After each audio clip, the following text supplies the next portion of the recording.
chez Solutions Recyclage Bâtiment, en fait, on a une entreprise à mission et on a l'ambition de préserver l'environnement par la prévention des déchets et l'économie circulaire. Alors du coup, notre objectif, c'est de penser différemment la gestion des déchets de chantier pour passer d'un taux de valorisation qui est assez faible finalement sur les chantiers aujourd'hui avec le gravat et la ferraille qui aujourd'hui sont à peu près bien triés, mais les déchets du second œuvre assez peu triés finalement. Et donc notre objectif, c'est d'arriver, de passer de quasiment 0% de valorisation sur les déchets du second œuvre à plus de 90%. C'est l'ambition qu'on s'est fixée.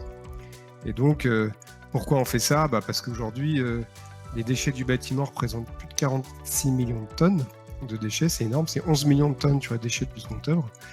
C'est très important et qu'aujourd'hui, on peut plus se permettre de jeter comme ça alors que on peut très bien recycler toute cette matière qui est produite sur les chantiers de construction de bâtiments, soit maisons individuelles, soit collectifs.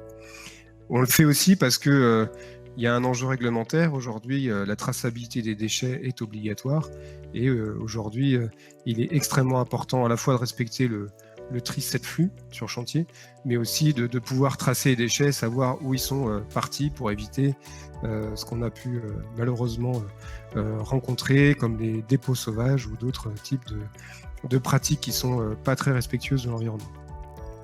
Alors comment on fait ? En fait, on met des stations de tri sur les chantiers de maisons individuelles ou de collectifs et on vient sensibiliser les acteurs sur chantier pour collecter les déchets et puis les recycler localement par la suite dans le cadre de l'économie circulaire.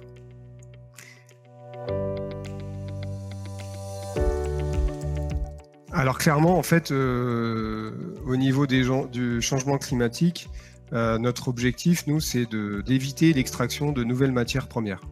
Si on prend l'exemple de la plaque de plâtre, aujourd'hui, on est obligé de prélever du gypse, en fait, dans des carrières pour refaire de la plaque de plâtre. Alors qu'il y existe un gisement monumental de plaques de plâtre dans les chantiers du bâtiment qui ont été mis en œuvre depuis un certain nombre d'années. De la même manière pour tout ce qui est gravat, aujourd'hui on est capable de concasser les déchets de chantier pour refaire de la matière première demain. Donc en fait, on contribue aux enjeux climatiques en évitant l'extraction de nouvelles matières premières dans la nature.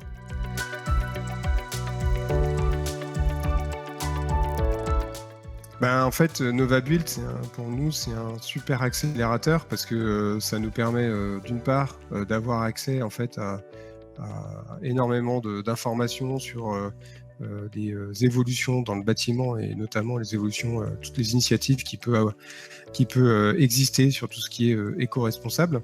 Et il y a NovaBuild a su fédérer tout un tas d'experts autour du bâtiment responsable.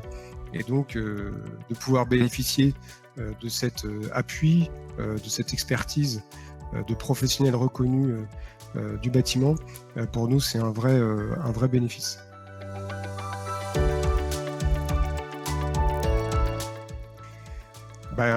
J'ai appris plein de trucs parce que je ne suis pas expert en propriété intellectuelle, ni en normes, ni en réglementation.